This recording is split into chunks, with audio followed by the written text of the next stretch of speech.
अस्सलामु अलैकुम वरहमतुल्लाहि वबरकातुहू। अल्हम्दुलिल्लाह वस्सलातु वस्सलाम अला रसूलिल्लाह व अला आलिहि व अस्हाबिहि अजमईन अम्मा बाद। मैं आप सब का इस्तकबाल करता हूं आज के हमारे स्ट्रीम में, जिसमें हम संदीप माहेश्वरी की एक वीडियो जो वेजिटेरियनिज्म वर्सेस नॉन वेजिटेरियनिज्म पर है, इस वीडियो को हम इवैल्यूएट करेंगे। और ये वीडियो आप देख सकते हैं कि एक पॉपुलर वीडियो तो है ही, जो उनके खुद के चैनल पर भी है और दूसरे चैनल्स ने भी अपलोड किया है। तो आइए हम इसे स्टार्ट करते हैं। और स्टार्ट करने से पहले मैं एक इंट्रोडक्शन देना चाहता हूं। इंट्रोडक्शन मेरा ये है कि इस वीडियो में हम ये जो वेजिटेरियनिज्म को, कोई अगर वेजिटेरियन खाता है खाना, तो हम उसको गलत कहने के लिए वीडियो नहीं बना रहे हैं कि किसी को अगर वेज खाना है सिर्फ तो हम उसके खिलाफ है इसीलिए हम ये वीडियो बना रहे हैं, ऐसा नहीं है।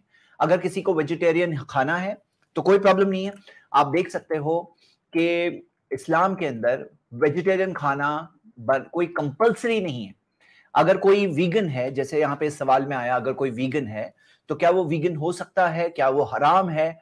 तो जब तक वो नॉनवेज खाने को हराम नहीं कह रहा है, ना ये मान रहा है कि वीगन बनने से वो अल्लाह के ज्यादा करीब आएगा या बहुत नेक काम है ये, तो अगर ऐसी सोच नहीं है तो बनने में कोई हर्ज नहीं है। ऐसे स्कॉलर्स ने फतवा दिया है। तो मतलब मैं आपको ये बात बता दूं कि जैसे एक वीगन मूवमेंट चल रहा है कि सब लोग वेजिटेरियन बन जाओ, तो हम वो वीगन मूवमेंट के सामने कोई नॉन वेज मूवमेंट खड़ा करने के लिए ये वीडियो नहीं बना रहे। ये वीडियो में हमारा मकसद ये नहीं है कि हम नॉन वेजिटेरियन सब लोग बन जाओ नॉन वेज, ये कहने के लिए नहीं है। लेकिन ये वीडियो का मकसद क्या है, आप प्लीज अंडरस्टैंड करें कि हम आज ये देख रहे हैं कि ये टॉपिक में बाज लोगों को ऐसा लगता है कि नॉनवेज खाने वाले लोग पापी होते हैं, मर्डरर्स होते हैं, वो मर्डर कर रहे हैं जानवरों का।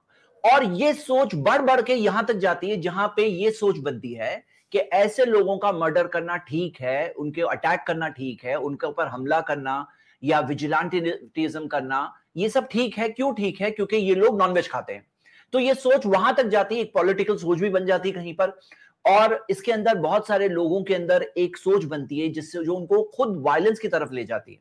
मैं ये अलेज नहीं कर रहा हूं कि संदीप माहेश्वरी जी ये कह रहे हैं कि वायलेंट बनो, मैं उनके ऊपर ये इल्जाम नहीं लगा रहा हूं। तो चलिए स्टार्ट करते हैं। और स्टार्ट करने से पहले मैं एक और बात बता दूं कि जो ये वेजिटेरियनिज्म के ताल्लुक से जो बात है, और जो वेजिटेरियन समझते हैं कि नॉनवेज खाना इस तरह से है, तो अक्सर दुनिया नॉनवेज है टू द एक्सटेंट कि दुनिया के अंदर माना जाता है, रिसर्च के अंदर आता है कि 5% वेजिटेरियंस है, 3% वीगन्स है, यानी कि 92% जो दुनिया की पॉपुलेशन वो नॉनवेज है, 92%। हाँ, और इंडिया की बात करें अगर, तो शायद आपको पता नहीं होगा, लेकिन इंडिया के अंदर भी 71% जो इंडियंस है वो नॉन वेजिटेरियन फूड खाते हैं, नॉन वेज खाते हैं। यानी ऐसा नहीं कि इंडिया के अंदर 90% वेज खाते हैं, 80% लोग वेज खाते हैं, ऐसा नहीं है। 91% लोग नॉन वेज खाते हैं। ये भी बात बहुत इंपॉर्टेंट है। और हम ये देखें कि इस चीज के ताल्लुक से जो लोगों में सोच है, जो सोच को संदीप माहेश्वरी ने अपनी वीडियो के अंदर रिफ्लेक्ट किया है, तो आइए हम स्टार्ट करते हैं without any further delay. Play करता हूं वीडियो। तो मैं क्यों किसी को दर्द दूं, मैं क्यों किसी को मारूं, मुझे क्या हक है किसी को मारने का? अगर इस तरह से सोच करके आप नहीं खा रहे हो तो ठीक है। कंपैशन वाली फीलिंग आनी चाहिए। कंपैशन का मतलब क्या होता है कि उसके दर्द को आप फील कर सको, अपने आप को उसकी जगह पे रख करके देख सको। मैं किसी को नहीं मार सकता, मैं किसी को दर्द नहीं दे सकता, यार नहीं, मेरे से किसी की हत्या नहीं होगी, मैं किसी को नहीं मार सकता, मैं किसी को दर्द नहीं दे सकता, मैं किसी को दर्द नहीं दे सकता, मुझसे किसी की हत्या नहीं होती, मैं किसी को दर्द नहीं दे सकता।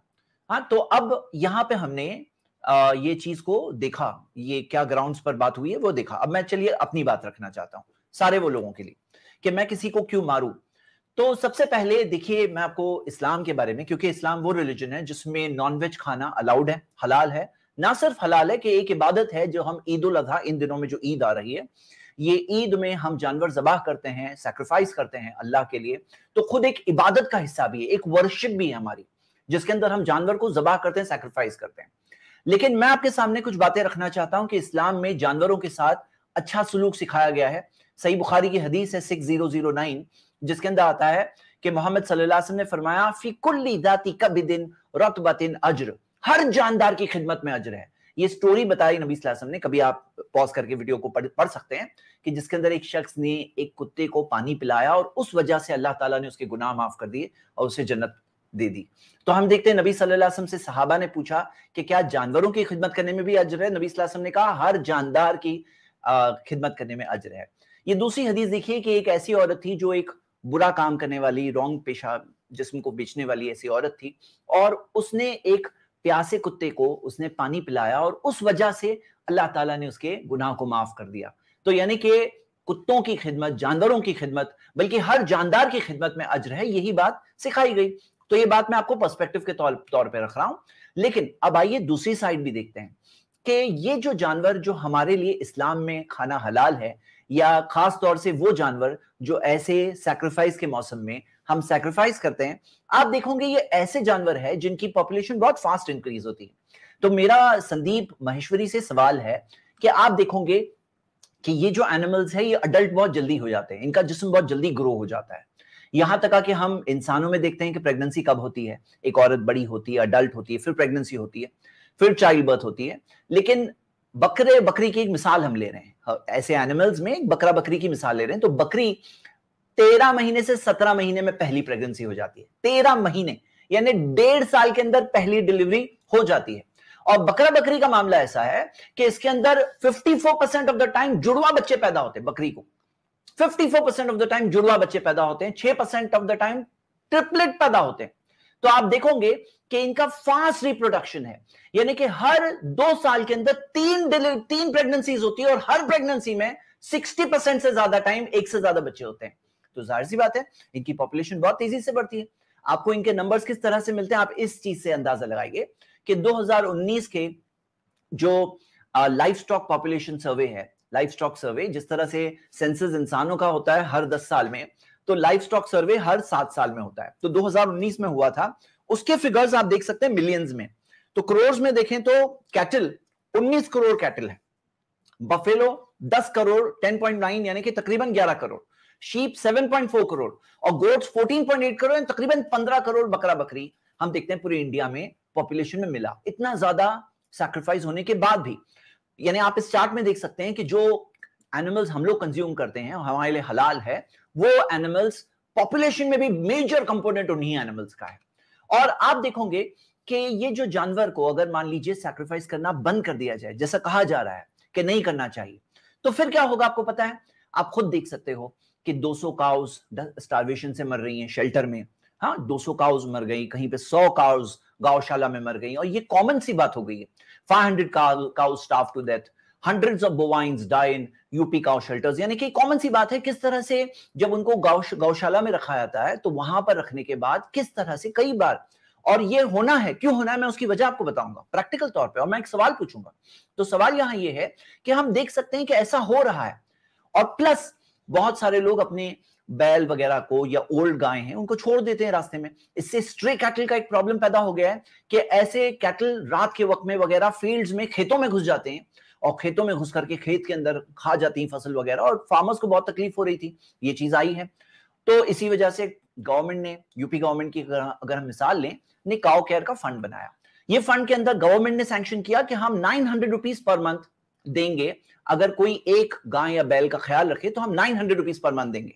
तो लोग बोलते हैं कि नहीं, एक सिंगल बैग ब्रांड का 1200 से 1500 आती है, तो कम से कम 3000 का खर्चा तो हर महीने का खर्चा है, यानी 900 रुपीज में गाय बैल को नहीं पाल सकते। 900 रुपीज पर मंथ में इंसान पलते हैं क्या? तो गाय बैल के लिए 900 रुपीज कैसे काफी होगा? अब अगर आप इसमें कैलकुलेट करें तो देखिए, यानी योगी गवर्नमेंट ने तो 647 करोड़ का बजट भी रखा गौ माता के लिए, कहा जाता है। लेकिन आप जरा कैलकुलेट करिए, देखिए कैलकुलेशन आपके सामने, मैंने इसका अपडेटेड वर्जन प्रेजेंट कर रहा हूं। 900 रुपीज पर मंथ हम अगर काउंट करें, और जितनी कैटल है मैं सब नहीं गिन रहा हूं, जो तकरीबन हम देखते हैं कि 19 करोड़ जो कैटल्स है, मैं सब नहीं गिन रहा हूं क्योंकि उसमें दूध देने वाली भी है, 5 करोड़ 19 लाख दूध देने वाली है, उनको माइनस कर देते हैं। 14 करोड़ को हम काउंट करेंगे। 14 करोड़ को अगर आप मल्टीप्लाई करें 900 रुपए पर मंथ, तो कितना बजट हो रहा है मालूम है? एक साल का बजट जो हो जाता है, मंथली बजट को मल्टीप्लाई करिए, साल का बनाइए, तो 1,50,000 करोड़, 1,51,000 करोड़, यानी 1.51 लाख करोड़। 1 करोड़ 2 करोड़ की बात नहीं हो रही है, 1.5 लाख करोड़ की बात हो रही है। 1.5 लाख करोड़ सालाना बजट किसे कहते हैं? अगर 900 रुपए पर मंथ का काउंट करें, और अगर 2000 यानी 3000 जो फार्मर्स कह रहे हैं, मैं नहीं वो नहीं गिन रहा हूं, मैं 2000 काउंट कर रहा हूं। अगर 2000 जो एक रीजनेबल बजट है, अगर वो काउंट करें, जो हकीकी तौर पे 2000 का बजट चाहिए, तो उस बजट के अंदर देखें तो फिर 3.37 लाख करोड़, यानी 1 लाख करोड़ नहीं, 2 लाख नहीं, 3 लाख करोड़, 3.37 लाख करोड़। और ये भी क्या है, सिर्फ गाय बैल की बात हुई, अभी बफेलोज की बात नहीं हुई है, अभी शीप की बात नहीं हुई, फिगर राइट साइड पे नीचे की तरफ देख रहे हैं, गोट्स की बात नहीं हुई है। सोचने की बात है या नहीं है, आप खुद सोचो ना, सोचने की बात है या नहीं है। अब इतने पैसे आएंगे कहां से, आप इस बात से अंदाजा लगाइए कि इंडिया के अंदर पूरे इंडिया की आबादी का जो हेल्थ बजट है, कितना हेल्थ बजट है, जो सारे गवर्नमेंट हॉस्पिटल्स वगैरह चलते हैं, तो हेल्थ बजट कितना है, 1 लाख करोड़ का है, 1 लाख करोड़ का है। उसका कंपेयर करिए 1.06 लाख करोड़, ये देखिए रेफरेंस भी दिया हुआ है। तो अगर 1 लाख करोड़ का पूरे इंसानों का हेल्थ बजट है, सिर्फ गांव गाय बैल को 900 रुपए पर मंथ भी गिने तो 1.5 लाख करोड़ चाहिए, और अगर 2000 रुपए पर मंथ गिने तो 3.7 लाख करोड़, 3.37 लाख करोड़ चाहिए। कोई छोटी बात है क्या? कहां से लाएंगे इतने पैसे, कहां से लाएंगे? और नहीं लाएंगे तो क्या होगा, आपने फोटोज देखी है, स्टार्विंग टू डेथ, यही होने वाला है, यही होने वाला है। और ये तो सिर्फ गाय बैल की बात है, बफेलो, शीप, गोट, इन सब का क्या? और अगर आप देखो ये जो फिगर है ना, ये तो 1 साल का है ना। अब बहुत अहम बात क्या है ना, ये जानवर को सिर्फ 1 साल थोड़ी खिलाना है, लाइफ टाइम खिलाना है। अब लाइफ टाइम कितना होता है, गाय बैल का लाइफ टाइम जो होता है 22 ईयर्स से 25 ईयर्स तक जीते हैं वो, 22 से 25 साल। लेकिन देखा यह गया है कि गौशाला वगैरह में जब ये सारी डिफिकल्टीज होती है तो गाय की जो उम्र होकर कितनी हो जाती है, लेस देन 10 ईयर्स, 10 साल से कम हो जाती है, क्योंकि वहां इतनी मुश्किलें, खाना, केयर वगैरह, वो सारी मुश्किलों की वजह से जो 22 या 25 साल तक जी सकती थी गाय या बैल, उसकी 9-10 साल में ही मौत हो जाती है। चलो 9 साल काउंट करते हैं। अगर 9 साल काउंट किए तो जब 1 साल के अंदर 1.5 लाख करोड़ है, 9 साल के अंदर हो जाएंगे 13.65 लाख करोड़, यानी लाख करोड़। ये 13 करोड़ की बात नहीं हो रही है, 13 लाख करोड़ की बात हो रही है। ये लाइफ टाइम बजट है। और अगर 3,000-2,000 रुपए पर मंथ गिने तो 30 लाख करोड़। ये कोई छोटी बात है, ये सिर्फ गाय बैल की बात है, बफेलोज अलग, कहां से लाएंगे? फिर वही होगा। फिर क्या होता है, आप देखोगे इंटरनेट पर कॉमन हो गया है फंड्स अपील। इंसानों की अपील तो आती थी, अभी गाय बैल के शेल्टर्स की अपील आ गई। और मेरा पर्सनली मामला ऐसा है, क्योंकि मैं सर्च कर रहा हूं इस फील्ड में, तो मुझे बहुत सारी यूट्यूब एड्स, टारगेटेड एड्स होती है ना, तो मुझे खास ऐसे काउ शेल्टर्स की एड्स बहुत ज्यादा दिख रही है कि आप डोनेट करिए, सपोर्ट करिए, क्योंकि मजबूरी है। अब इस तरह से काउ शेल्टर्स को की अपील्स आने लगी है कि आप हमें सपोर्ट करिए, क्योंकि हम इतनी गाय का ख्याल रख रहे हैं, एक गाय का खर्चा करने का इतना खर्चा है, आप जरा सपोर्ट करिए। ये बातें आ रही है, कॉमन बात। तो हम ये देखते हैं कि इसके अंदर एक कॉन्ट्रास्ट पैदा हो जाता है। आप देख सकते हो कि यहां पर गांव जो हम देखते हैं, जहां पर जो गौशाला है, जहां पर वो लोग कोशिश कर रहे हैं, लेकिन गाय बैल किस हाल में, आप राइट साइड वाली फोटो देखिए। और जब वो फूड सिस्टम के अंदर होती हैं, जब उनका एक टाइम पर जब सारों का एक सैक्रिफाइस होता है, तो उसके अंदर देखिए किस तरह से केयर किया जाता है, किस तरह से गोनी पहनाया जाता है, बकरा बकरी, मेंढा मेंढी, आप देख सकते हैं, काव, मतलब गोट, शीप। तो ये सबकी कॉमन बात है। और इसके अंदर बुनियादी बात क्या थी कि एनिमल्स लिविंग है, प्लांट्स क्या लिविंग नहीं है? प्लांट्स क्या लिविंग नहीं? प्लांट्स भी लिविंग है। आप देखिए प्लांट्स भी पैदा होते हैं, ग्रो होते हैं, रिप्रोड्यूस होते हैं और मरते भी हैं। तो प्लांट्स भी जीवित हैं, जिंदा हैं, ये तो हम बात सब देख सकते हैं, प्लांट्स भी जीवित हैं। और प्लांट्स के ताल्लुक से आप देख सकते हो कि उनको भी जो उनके भी स्टिम्युलाई है। यहां पे एक आर्टिकल ये पढ़िए, ये रिसर्च देखिए, मैं ये वीडियो आपको जस्ट बताता हूं। तो इसके अंदर आप देख सकते हैं कि जो ये सारे स्टिम्युलाई जो है, nervous system type signal run होता है उनकी बॉडी में, और अभी भी बहुत कुछ समझना बाकी है। आप ये वीडियो में देखिए, मैं इसे चला रहा हूं।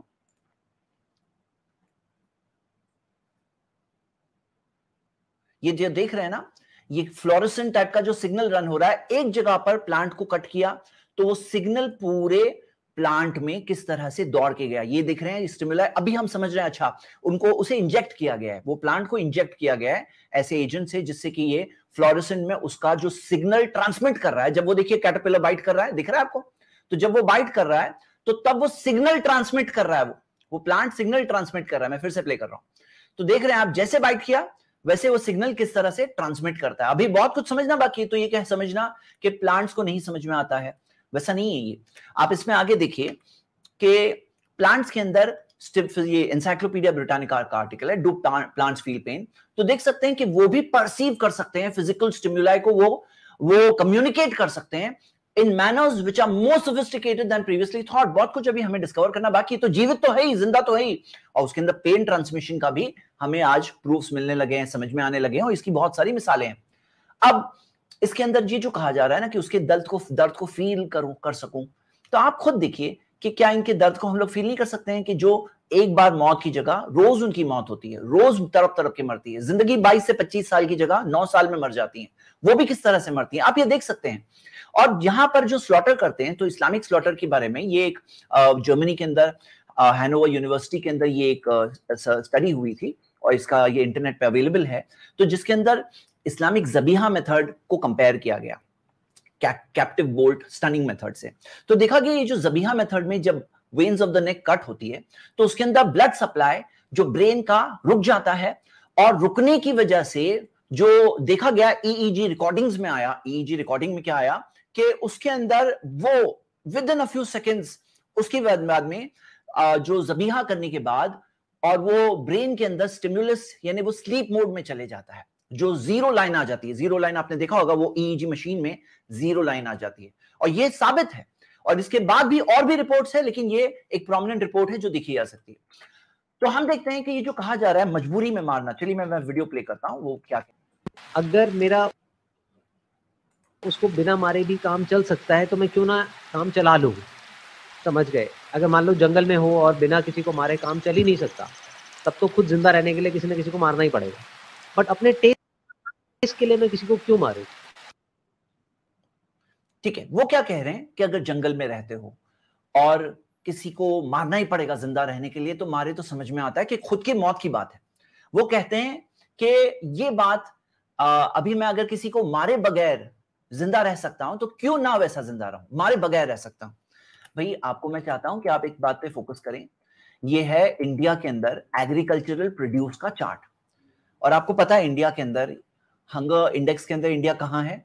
इंडिया हंगर इंडेक्स के अंदर, ग्लोबल हंगर इंडेक्स के अंदर, आपको शायद ताजुब होगा लेकिन 2021 की रिपोर्ट के अंदर हम इंडिया, पाकिस्तान, बांग्लादेश ये सबसे भी नीचे है हंगर इंडेक्स में। यहाँ पे बहुत सारे बच्चे, बहुत सारे लोग अंडर नरिशमेंट में रहते हैं, खाना नहीं होता है उनके पास, सब वेज नॉन वेज सब मिलाकर उनके पास खाना नहीं होता है। तो खाना जब नहीं होता है तो फिर इस सिचुएशन के अंदर अगर हम नॉन वेज फूड का रिलायंस खत्म कर दें, सारे लोग वेज बन जाएं सपोज करो, तो आप देख सकते हो कि ये वेजिटेरियन, ये हमारी प्रोड्यूस है 1950 से लेकर 2015-16 तक। आप देख सकते हो कि स्टेबल होती है, ऐसा जरूरी नहीं है, कभी कम भी हो जाती है, किसी साल में डाउन, किसी साल में अप। और हम सब जानते हैं कि ये सब चीजें फ्लक्चुएट होती है, और अगर फ्लक्चुएट हो गई, आपने एनिमल पे डिपेंडेंस खत्म कर दिया, और फिर अगर ये फ्लक्चुएट हो गया तो फिर क्या हम बॉर्डर लाइन के बहुत करीब नहीं आ जाएंगे? कितने सारे लोग फेमाइन के अंदर भूखे मरेंगे अगर ऐसी कोई सिचुएशन आ जाए कि किसी साल के अंदर प्रोडक्शन कम हो।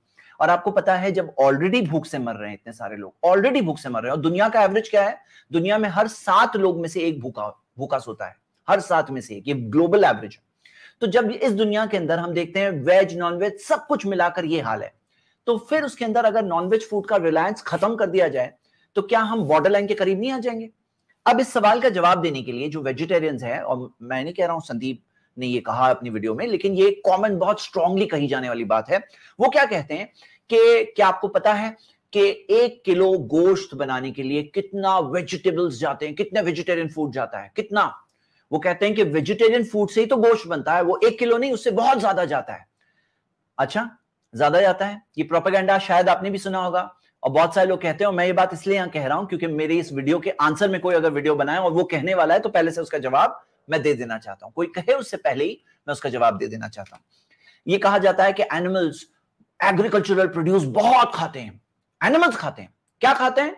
एग्रीकल्चरल प्रोड्यूस खाते हैं। वो कहते हैं एनिमल्स को खिलाने की जगह इंसान को डायरेक्टली खिलाओ ना, एनिमल्स को प्लांट्स खिलाते हो उसकी जगह इंसान को प्लांट्स खिलाओ। ये बात है, बहुत लॉजिकल लग रही है, लेकिन इसके अंदर वो एक फैक्ट को छुपा रहे हैं। क्या फैक्ट को छुपा रहे हैं कि आप देखोगे कि जो फूड खाते हैं लाइव स्टॉक, उसमें से 46% घास खाएंगे इंसान? नहीं। उसमें से 19% क्रॉप के रेजिड्यूज यानी खेती की फसल काटने के बाद जो बच जाता है ना, वो खाते हैं, और 8% फॉडर खाते हैं। हां, ऐसा 14% खाना होता है उनका जो इंसान खा सकते हैं, 14% उनका खाना ऐसा होता है, लेकिन 86% ऐसा खाना होता है जो इंसान खा ही नहीं सकता। अब आप काउंट करके बोलोगे 1 किलो गोश्त के पीछे इतना प्लांट जाता है, लेकिन ये नहीं बता रहे हैं अगर आप कि उसमें घास कितनी जाती है, क्रॉप रेजिड्यू कितनी जाती है। तो ये एक ऑनेस्ट बात नहीं है जो आम वेजिटेरियंस कर रहे हैं, मैं संदीप के बारे में नहीं कह रहा हूं। तो ये इसके बारे में एक स्टडी पेपर भी है साइंस डायरेक्ट के अंदर, ऑन आवर प्लेट्स और eating at our table, a new analysis of the feed food debate. जो डिबेट उसमें छिड़ा है प्रो वेजिटेरियनिज्म के लोगों ने की तरफ से, तो उसको उसकी एनालिसिस इस पेपर में आप जाके खुद भी पढ़ सकते हैं। और आपसे मैं एक और बात कहूंगा कि आपको पता है इंडियन इकोनॉमी के अंदर कितने लोग, 2 करोड़ लोग हैं जो डायरेक्टली एनिमल लाइफ स्टॉक के जो बिजनेस पे डिपेंड है। 2 करोड़ लोग सीधा बेरोजगार हो जाएंगे। उनका पेट का क्या, एक चीज है जो खाना है। और आपको पता है रूरल हाउस होल्ड के अंदर सीधा 14% इनकम, 14% इनकम क्या है, वो आती है लाइफ स्टॉक से। और पूरे इंडिया की 100% आबादी में से 8.8% जो एम्प्लॉयमेंट उनको मिलता है, उनको जो जॉब्स मिलता है, वो लाइफ स्टॉक बिजनेस में। यानी अगर ये बिजनेस बंद हो जाए ना, जो लाइफ स्टॉक बिजनेस है, यानी कि जानवरों का, गोश्त का, उनको संभाल के वो लोग बड़ा करते हैं, प्यार से बड़ा करते हैं, और उसके बाद में एक वक्त आता है जिसके बाद में उनको जिंदगी भर 25 साल 22 साल 25 साल मर मर के रोज जीने के लिए नहीं छोड़ दिया जाता है। उन्हें एक टाइम के बाद में एक ह्यूमेन तरीके से स्लॉटर किया जाता है। और हम इंसान है, हमारी भी जरूरत है, हम में भी इंसान है जो भूखे मरते हैं, भूखे सोते हैं, तो उनको खाना मिलता है। हाँ, खाना मिलता है। अगर सब लोग नॉनवेज खाना बंद कर दें तो वेजिटेरियन फूड का जो प्लांट्स है, जो सारे जो तरकारियां हैं, उसका प्राइस कहां पहुंचेगा, ये भी सोचिए। 100% जब डिपेंडेंट सिर्फ प्लांट्स पे आ जाएगा तो उसके प्राइसेस ऑलरेडी कितने बढ़ रहे हैं डिमांड की वजह से, आपको पता है कि क्या रेट्स हो जाते हैं, क्या रेट्स हो जाते हैं, वो और कहां पहुंचेगा, आप क्या इमेजिन कर सकते हैं इस बात को? और क्या ये प्रैक्टिकली पॉसिबल है? और वो सारे जानवर ऐसे ही मरेंगे तड़प तड़प के, उनको खिलाने के लिए चारा कहां से लाएंगे? क्या आप हम ये देख नहीं रहे हैं कि इतने सारे प्रॉब्लम, इतने सारे लोग अनएम्प्लॉयड हो जाएंगे? सीधा इंडिया की 100% आबादी में से 8.8% डायरेक्टली अनएम्प्लॉयड हो जाएंगे, क्योंकि तो डायरेक्टली लाइफ स्टॉक बिजनेस में। लेकिन कितने सारे ऐसे बिजनेसेस भी है जो लाइफ स्टॉक बिजनेस से कनेक्टेड होता है, वो बिजनेसेस की बात तो अलग है। ये तो directly connected life stock business में 8.8% सीधा अनएम्प्लॉयड हो जाएंगे अगर ये बिजनेस बंद कर दिया जाए। और इंडिया का मीट एक्सपोर्ट, ये भी तो देखिए इंडिया के अंदर कितना मीट एक्सपोर्ट है। आप ये देख रहे हैं कि आज भी 3.13 बिलियन यूएस डॉलर्स का है, यानी कि अगर 3.17 बिलियन यूएस डॉलर्स अगर आप रुपीस में काउंट करें तो आप देख सकते हो कि 23,652 करोड़ रुपीस का एनुअल टर्नओवर है जो मीट बिजनेस में। ये हमारे बिजनेस, ये इंडिया का एक्सपोर्ट है जो हो रहा है। हाँ, अगर मैं अपने आप को उसकी जगह पे रख दूं और कोई और मुझे अपने टेस्ट के लिए मारे तो कैसा लगेगा? बुरा लगेगा ना। ऐसा नहीं होना चाहिए ना। आप कहोगे ना गलत हो रहा है, तो जो आपको अपने ऊपर गलत लग रहा है वही उसके लिए भी गलत। देखिए, कोई अगर आपको मारे, एक इंसान को मारे, तो हमें यहां फर्क करना होगा। एक इंसान और प्लांट में फर्क करना होगा, एक इंसान और जानवर में फर्क करना होगा। कोई टारगेट प्रैक्टिस के लिए मारे, गलत है। कोई परेशान करने के लिए मारे, गलत है। कोई जुल्म करने के लिए जानवर को मारे, गलत है। लेकिन एक जायज जरूरत होती है खाने की, ताकि हम लोग सरवाइव करें, हम लोग जिंदा रहें। तो उस चीज के लिए मारना, एक जायज जरूरत के लिए, वो चीज गलत नहीं है। आप इस चीज में डिफरेंशिएट करिए, मैं ये रिक्वेस्ट करूंगा। और ये पूरा सिस्टम हम समझेंगे तो ये देख सकते हैं कि ये चीज में कोई गलत नहीं है। और इसमें मैं चाह रहा हूं कि एक बात बहुत इंपॉर्टेंट जो इन्होंने कही है, जो मैं लास्ट में टच करूंगा, वो ये है कि फर्क जो कर रहे हैं ना कि सब सेम, इसमें एक आइडियोलॉजिकल बात है। और मैं उनके साथ स्पिरिचुअलिटी का ये पार्ट भी शेयर करना चाहता हूं, लेकिन मैं लास्ट में शेयर करूंगा। एक बात है जो इसमें ये कंक्लूजन तक उनको ड्राइव कर रही है कि सब सेम है। हाँ, तो ये बात को हम देखेंगे। चलिए नेक्स्ट वीडियो। जो बनाए हुए हैं कि अगर मैं जिम कर रहा हूँ या मैं एक्सरसाइज कर रहा हूँ तो मुझे नॉनवेज खाना ही पड़ेगा या प्रोटीन खाना पड़ेगा, और प्रोटीन सिर्फ अंडे से ही आ सकता है और कहीं से नहीं आ सकता। ये सब गलत बिलीफ है। अभी एक वीडियो है, आप देखना, डॉक्यूमेंट्री देखी है मैंने, डॉक्यूमेंट्री देखी आपने द गेम चेंजर्स के नाम से। Virat Kohli has now become vegan, मतलब कि वो ना अंडा लेते हैं, ना नॉनवेज लेते हैं, ना मिल्क प्रोडक्ट्स लेते हैं, और उनकी फिटनेस में कोई कमी नहीं है। और मेरे को नहीं लगता कि जितना वो जिम करते हैं, जितनी वो एक्सरसाइज करते हैं, जिस लेवल पे अपने फिटनेस पे काम करते हो, उस लेवल पे आप करते होगे, राइट? तो जब वो वीगन हो सकते हैं तो आपको क्या दिक्कत है? तो यहां पर विराट कोहली का जो कहा गया ना, विराट कोहली के ताल्लुक से कि विराट कोहली वीगन हो गए। हाँ, विराट कोहली। तो ऐसे कितने सेलिब्रिटीज आपको मिलेंगे, जैसे ये आर्टिकल देखिए, जो वेजिटेरियन, जो started eating 7 vegan celebrities who started eating meat again. आपको ऐसे बहुत मिलेंगे और ये कॉमन बात है। तो यहां पर एक चीज के अंदर हम लोग ये बात समझें कि देखो, आपको वीगन बनना है, मैं कोई गलत नहीं बोल रहा हूं, मैंने स्टार्टिंग में वो बात बोला। आपको वेज खाना है, वेज खाओ। आप नॉनवेज खाने वालों को पापी, मर्डरर और ये मत समझो, ये बात गलत है, इंसानियत के तौर पे गलत है। फिर आप भी तो प्लांट्स का मर्डर कर रहे हो, प्लांट्स को मर्डर आप भी तो कर रहे हो जिंदा रहने के लिए। पेस्टिसाइड में पेस्ट को मार रहे हो, जर्म्स को मार रहे हो, सांस ले रहे हो, तो ये भी तो फिर गलत हो जाएगा। सांस भी नहीं लें तो यहां सही बात क्या है कि आपको वीगन बनना है, बनो, कोई प्रॉब्लम नहीं है, लेकिन दुनिया के लोगों को इस तरह से वो नजरों से देखना, फिर वो चीज बुनियाद बनती है क्राइम की, तो ये बात का कि मैं खिलाफ हूं। हाँ, ये बात इंपॉर्टेंट है। चलिए आगे देखते हैं। अमीनो एसिड्स होते हैं वो होना चाहिए प्रोटीन में, तो वो कंबाइन करके भी बन सकता है, जरूरी नहीं है कि 8 एक में ही हो। हाँ, तो ये अमीनो एसिड्स के बारे में कह रहे हैं, अमीनो एसिड्स के बारे में। तो 8 एसेंशियल जो अमीनो एसिड्स है उसके बारे में, प्रोटीन्स के बारे में कह रहे हैं कि वो कह रहे हैं प्लांट्स के अंदर भी है। चलो मैं कंपैरिजन में बताता हूं। प्लांट्स में सबसे बेस्ट प्रोटीन सोयाबीन्स में। आप लेफ्ट साइड में देख रहे हैं सोयाबीन्स, बेस्ट ये देख रहे हैं आप, ये सोयाबीन्स देख रहे हैं आप लोग। तो सोयाबीन्स का आप ये देखिए कि उसके अंदर क्या प्रोटीन्स हैं, अलग अलग टाइप के प्रोटीन्स क्या हैं, और वही प्रोटीन का चार्ट बीफ में देखिए, बाजू में सब ग्रीन ग्रीन ग्रीन दिख रहा है। सोयाबीन्स और बीफ में ये डिफरेंस है प्रोटीन के अंदर, आप ये देख सकते हैं। और इसके अंदर ये भी देखिए कॉर्न के अंदर, अब सोयाबीन का देखा था आपने चार्ट, उसके बाद कहां पे अच्छे प्रोटीन्स मिलते हैं, कॉर्न में। तो आप देख रहे हैं बीफ से कंपैरिजन करिए कॉर्न को, आप देख सकते हैं क्या डिफरेंस है, सामने है ग्रीन में। देखिए कि 100% से रिक्वायरमेंट की जगह 132% मिल रहा है आपको, 121% मिल रहा है कई चीजों के अंदर, आप देख सकते हैं प्रोटीन्स में। तो आपको फिर भी खाना है वीगन, वीगन बनना है, बनो, कोई प्रॉब्लम नहीं है, लेकिन क्रिमिनल क्यों बोल रहे हो यहां पर, ये बात सही नहीं है। हाँ, ये बात सही नहीं है। आगे अगली वीडियो देखते हैं। खाएंगे तो हमारी एनर्जी ज़्यादा होगी, बल्कि अब जो लेटेस्ट स्टडीज़ हैं वो अगर आप एसिड एल्कलाइन के बारे में थोड़ा स्टडी करोगे और पढ़ोगे तो आपको समझ आएगा कि जो जितनी भी जो आज की डेट में जो बीमारियां हैं जो सबसे खतरनाक है, जैसे कि कैंसर, उन सब की जो जड़ है वो है इन्फ्लेमेशन, कि हमारी बॉडी के अंदर कहीं ना कहीं इन्फ्लेमेशन हो जाती है। और इन्फ्लेमेशन की जो सबसे बड़ी जड़ है वो है हमारी बॉडी का अंदर से एसिडिक होना, एसिडिटी। बेसिकली एक बैलेंस होता है एसिडिक एल्कलाइन। तो जितनी आपकी बॉडी एल्कलाइन की तरफ होगी उतना ही आपको बीमारियां कम होंगी, उतना ही आप अंदर से अच्छा फील करोगे, और जितना एसिडिक की तरफ होगी उतना ही आप अंदर से बीमार फील करोगे, और आपको बीमारियां, खतरनाक बीमारियां होने के चांसेस बहुत ज़्यादा हैं। तो from that point of view also it make sense कि आप वेजिटेरियन चीज़ें लो, जैसे जो ग्रीन वेजिटेबल्स होती हैं और होती हैं वो एल्कलाइन की तरफ होती हैं। जो नॉन वेजिटेरियन होता है जैसे बीफ हो गया, ये हो गया, वो हो गया, चिकन हो गया, मटन हो गया, ये सब एसिडिक की तरफ होता है, ये हमारी बॉडी को अंदर से एसिडिक बनाता है। तो this is not good for the body from a long term perspective. तो इस तरह से जब आप देखोगे, साइंटिफिकली थोड़ा सा स्टडी करोगे तो समझ आएगा कि सिर्फ स्पिरिचुअली ही नहीं, लॉजिकली भी, साइंटिफिकली भी और रीजनेबली अगर हम थोड़ा सा सोच करके चलते हैं तब भी it make sense to go vegetarian. Vegetarian होना बेटर है नॉन वेजिटेरियन होने से। ठीक, ऐसा कुछ नहीं है कि अगर हम नॉन वेज खाएंगे तो हमारी लेटेस्ट स्टडीज है वो, अगर आप एसिड एल्कलाइन के बारे में थोड़ा, ठीक है। चलिए इसके बारे में हम देखते हैं कि ये जो इन्होंने एसिडिटी के बारे में कहा, एसिडिक, हाँ एसिडिक एल्कलाइन, ओके चलिए देखते हैं।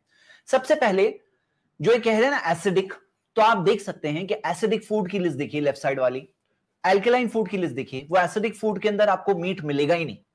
ये जो कह रहे हैं ना मीट है एसिडिक के अंदर, मीट है ही नहीं वहां पर।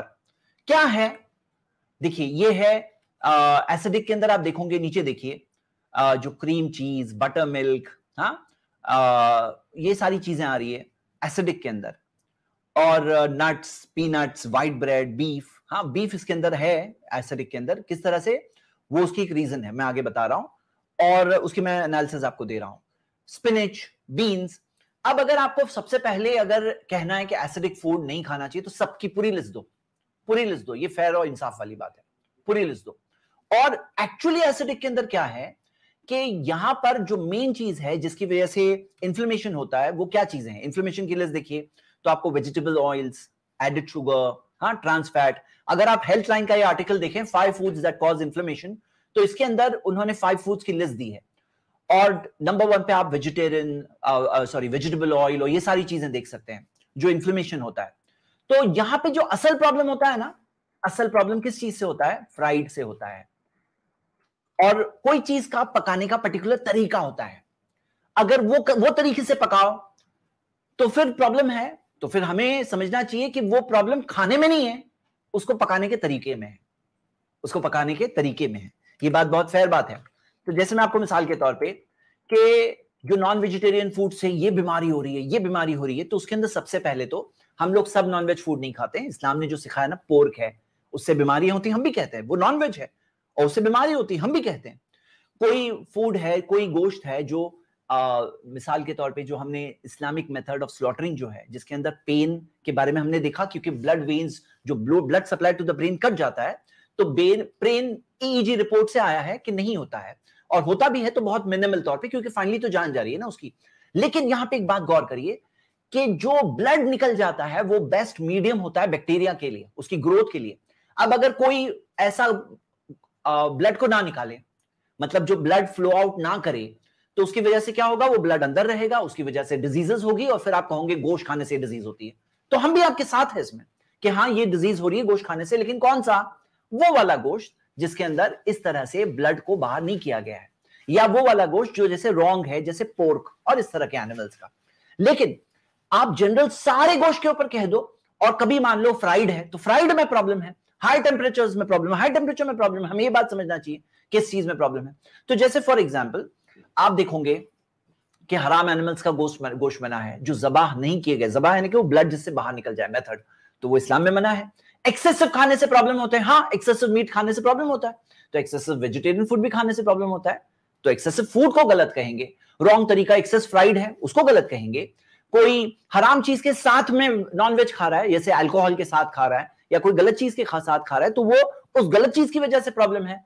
हाँ, और लास्ट पॉइंट नीचे की तरफ देखिए, किसी का अगर हेल्थ इशू है और डॉक्टर ने उसे कहा है कि तुम्हें नॉनवेज नहीं खा सकते हो, तो ना खाए उसके हेल्थ रीजन की वजह से। उसकी वजह से ऐसे थोड़ी हो जाता है सारे इंसानों के लिए नॉनवेज मना हो गया। जैसे मिसाल के तौर पे किसी को अगर डायबिटीज है और डॉक्टर ने कहा तुम्हें शुगर नहीं खाना है, या किसी को सर्दी और डॉक्टर ने कहा तुम्हें ठंडा नहीं खाना है, दैट डजंट मीन सारे इंसानों के लिए ठंडा खाना गलत हो गया, हराम हो गया, गलत हो गया, फोरबिडन हो गया। तो ये एक इंसाफ की बात है। मैं एक मिसाल के जरिए बताता हूं कि देखिए, पानी से आपको पता है कितनी बीमारियां होती है। पानी से कॉलेरा होता है, पानी से टाइफॉइड होता है, डायरिया होता है, कितनी सारी बीमारियां होती है पानी से। अब कोई ये कहे कि भाई पानी नहीं पीना चाहिए क्योंकि पानी से बीमारियां होती है, तो हम लोग कहेंगे ये थोड़ी सही बात है। पानी को फिल्टर करो, साफ करके पियो, पानी थोड़ी मना हो जाएगा। तो आप अगर ये बीमारियां देखोगे जो गलत तरीके से मीट खाने से हो, तो हाँ वो हम आपके साथ है उसमें, गलत तरीके से नहीं खाना चाहिए, एक्सेसिव नहीं खाना चाहिए, फ्राइड वगैरह में प्रॉब्लम है, नहीं खाना चाहिए। हाँ, तो ये चीज अलग है। और जो लोग ये कह रहे थे कि अगर कोई छोड़ दे नॉनवेज तो उसका वेज खाने से रिड्यूस्ड रिस्क ऑफ कैंसर हो जाता है, ये बहुत बड़ा प्रोपेगेंडा है जो संजीव ने भी रिपीट किया है। अगर आप ये रिसर्च पेपर देखें, रिसर्च गेट में मौजूद है, इसके अंदर आप देख सकते हो कि ये बताया है कि charring meat during cooking can create over 20 chemicals linked to cancer. ये किस चीज से? ये कुकिंग के दौरान चारिंग मीट जो जला दिया जाए उससे प्रॉब्लम होता है, और प्रोसेस्ड मीट से प्रॉब्लम होता है, ना कि टोटल मीट से। तो यहां पे प्रेजर्वेटिव्स है मेन रीजन। ये जो चारिंग मीट है उसके अंदर जो प्रेजर्वेटिव्स है, contain preservatives such as nitrates, वो चीज को जब इस तरह से जलाया जाए तो उससे प्रॉब्लम होता है। तो यहां पर अब वो प्रेजर्वेटिव प्रॉब्लम है, ना कि मीट प्रॉब्लम है। हम लोगों को फेयर बात करनी है ना। तो ये एक रिपोर्ट है, आप ये देख सकते हैं, इसके अंदर ये लिंक भी मैंने दिया है। आप देख सकते हैं कि ये जो कंज्यूमिंग मीट से कैंसर का रिस्क बढ़ जाता है, तो ये रिपोर्ट्स को जब एनालाइज किया गया, ये प्रूविंग के टेबल पे आके साबित नहीं हो रही बात, ये बात साबित नहीं कर सकते हैं। और जो कहा कि भाई हार्ट डिजीज का रिस्क कम हो जाता है अगर वेज खाने लगे तो आप देखेंगे कि हार्ट डिजीजेस किस वजह से होती है। उसमें देखिए वेजिटेबल ऑयल थर्ड नंबर पे है, वेजिटेबल ऑयल 62%। अब मैं वेजिटेबल फूड के खिलाफ नहीं हूं, आपको खाना है वेजिटेरियन फूड खाओ, कोई प्रॉब्लम नहीं है, लेकिन आप जब पापी कहते हो, बुरा कहते हो, ये बात में प्रॉब्लम है। तो हमें समझना है कि यहां पर रेड मीट भी है, देखिए नीचे की तरफ सेकंड लास्ट में 5% रिस्क होता है रेड मीट की वजह से। लेकिन यहां पर आप ये देखोगे, ये रिपोर्ट के अंदर आया है कि saturated fat does not clog the arteries, कि जो सैचुरेटेड फैट जो होता है, जो एनिमल ओरिजिन से जो चर्बी होती है, उससे आर्टरीज क्लॉग नहीं होती, ये साबित हुआ है। Coronary heart disease is a chronic inflammatory condition, the risk of which can be effectively reduced from a healthy lifestyle interventions. तो सैचुरेटेड फैट्स से नहीं होता, हाँ, डाइटरी कोलेस्ट्रॉल से नहीं होता, बल्कि ये अच्छा है जो इसकी वजह से रिस्क बढ़ता नहीं है हार्ट डिजीज का। ये दिया है, ये British journal of sports medicine के अंदर लिंक भी दिया हुआ है। उसी तरह ये एक सिडनी डाइट हार्ट स्टडी के अंदर यही सिमिलर टाइप के कंक्लूजन्स मिलेंगे। तो नॉनवेज फूड में न्यूट्रिशन अगर आप देखोगे तो कई सारे, जैसे विटामिन B12 आपको डायरेक्ट नॉनवेज फूड में मिलेगा। विटामिन B12 ये वेजिटेबल फूड के अंदर, वेजिटेरियन फूड में मिलता ही नहीं है, और वीगन्स को सप्लीमेंट खाना पड़ता है B12 के लिए, विटामिन B12 के लिए। और 2 in 3 वेजिटेरियंस के अंदर देखा गया कि हर 3 में से 2 वेजिटेरियन में विटामिन B12 की डेफिशिएंसी पाई गई। और कंपेयर टू दैट अगर मीट ईटर्स में देखोगे 20 में 1 में डेफिशिएंसी मिल रही। क्रिएटिन का भी आप देखोगे, ये एक जो मसल बिल्डिंग के लिए बहुत इंपॉर्टेंट होता है, आपने शायद देखा होगा कि बॉडी बिल्डर्स का क्रिएटिन वगैरह, ये वेजिटेरियन फूड के अंदर हम देखते हैं कि बहुत ही इसके अंदर प्लांट बेस्ड डाइट में लैकिंग होता है, नॉनवेज फूड में मिलता है। ऐसी बहुत सारी और एग्जांपल्स है। तो ये सारा नरिशमेंट भी तो है ना, हाँ नरिशमेंट भी तो है। आइए नेक्स्ट वीडियो देखिए। फिर से मैं spirituality is all about thinking about the other as yourself, not theoretically but actually. ठीक है, एक और वीडियो देखेंगे स्पिरिचुअलिटी के ताल्लुक से, फिर मैं आपके साथ कुछ बहुत डीप व्यूज शेयर करना चाहता हूँ। जैसे जैसे हम गहराई में उतरते चले जाते हैं, ये जो फर्क है मेरे बीच में और उसके बीच में, जिसको मैं खा रहा हूँ या जिसको मार रहा हूँ, वो फर्क धीरे धीरे खत्म हो जाता है। ठीक है, तो ये जो इन्होंने स्पिरिचुअलिटी के ताल्लुक से कहा कि ये फर्क धीरे धीरे खत्म हो जाता है, किसमें? हम में और जिसे हम खा रहे हैं। तो ये फर्क हमें प्लांट्स के ताल्लुक से भी सोचना चाहिए, एनिमल्स के ताल्लुक से भी। लेकिन यहां पर एक आइडियोलॉजी है और मैं उनसे यही कहूंगा कि आप इस चीज के बारे में सोचें। ये आइडियोलॉजी ये है कि हम सब जो मिसाल के तौर पे जो कुत्ता है, बिल्ली है, या उसके अलावा जो कॉकरोच है, या मान लीजिए जो बकरा बकरी, हाँ ये सब भी है, तो ये माना जाता है कि हम सब सेम है, हम सब सेम है, मतलब सब में फर्क नहीं है। लेकिन आप दुनिया में देख सकते हो, आप देखोगे कि इंसानों में और एनिमल्स में एक बहुत बड़ा डिफरेंस है। और ये क्लियरली देख सकते हैं, आपको एनिमल्स की बनाई हुई मार्केट, बिल्डिंग, टावर, हाँ ट्रेडिंग कर रहे हैं, वो सब नहीं मिलता है। उनका सर्वाइवल होता है इंपॉर्टेंट, वो अपने सर्वाइवल के हद तक की सोच रखते हैं। लेकिन इंसान जो है, उन्हें एक हायर विजन दिया गया है, सोचने की क्षमता दी गई है। हम इंसान आज दुनिया में अच्छा बुरा बहुत सारी चीजें कर रहे हैं। तो इंसान में और जानवरों में फर्क है। अब ये जो आइडियोलॉजिकली जो संदीप कह रहे हैं बार बार, वो उस चीज से कनेक्ट होती है। क्यों? क्योंकि उनका ये मानना है कहीं कि वो जानवर भी जो है वो तुम हो सकते थे, तुम वो जानवर हो सकते थे जिसे तुम स्लॉटर कर रहे हो। तो यहां से वो बात पैदा हो रही है। तो आपके सामने मैं बात कह रहा हूं कि ये चीज के अंदर एक्चुअली एक बहुत बड़ी बात है जो हम सबको सोचना चाहिए कि ये जो कहा जाता है कि भाई, जैसे कई बार हम कहते हुए सुनते हैं ना लोगों को कि पता नहीं मैंने क्या अच्छा काम किया कि मेरे साथ ऐसा हो गया, और पता नहीं मैंने क्या बुरा किया है कि ऐसा हो गया। मतलब ये माना जाता है कि कोई पिछले उसकी जिंदगी में, उसने पिछले जन्म में उसने कुछ अच्छा किया है, उसका परिणाम मिल रहा है कि आज अच्छा हो रहा है, और पिछले जन्म में कुछ बुरा किया है तो उसका परिणाम मिल रहा है कि उसके साथ बुरा हो रहा है। ये सोच कहीं गलत है हम इंसानों के लिए, कहीं गलत है हम इंसानों के लिए। इसलिए गलत है क्योंकि आप देख सकते हो कि हम सब इंसान जो है ना, ये इंसानों में कोई तकलीफ में है ना, तो ऐसा नहीं है कि कोई तकलीफ उसके सामने पिछले जन्म की तकलीफ आई है। क्यों? ये आजमाइश है। इस चीज से क्या होता है ना, जो अच्छे हाल में ना वो कहेगा जरूर मैंने पिछले जन्म में कुछ अच्छा किया है, और कोई बुरे हाल में ना वो कहेगा कि पता नहीं क्या किया। तो असलियत ये है, रियल बात तो ये है ना मेरे ब्रदर्स एंड सिस्टर्स, ये पैसा भी एक परीक्षा है और ये भी तकलीफ भी परीक्षा है। और ये सब कहना कि जानवर और हम सेम हैं, ये बात एक्चुअली सही नहीं है। हमें जिम्मेदार बनाया गया है कि हमें उनका केयर करना है, हमें उन्हें संभालना है। ऐसा नहीं कि सब सेम है। हम इंसान आए हैं जीवन दुनिया में, हम जी रहे हैं, यहां से जाएंगे, यहां से रिजल्ट मिलेगा।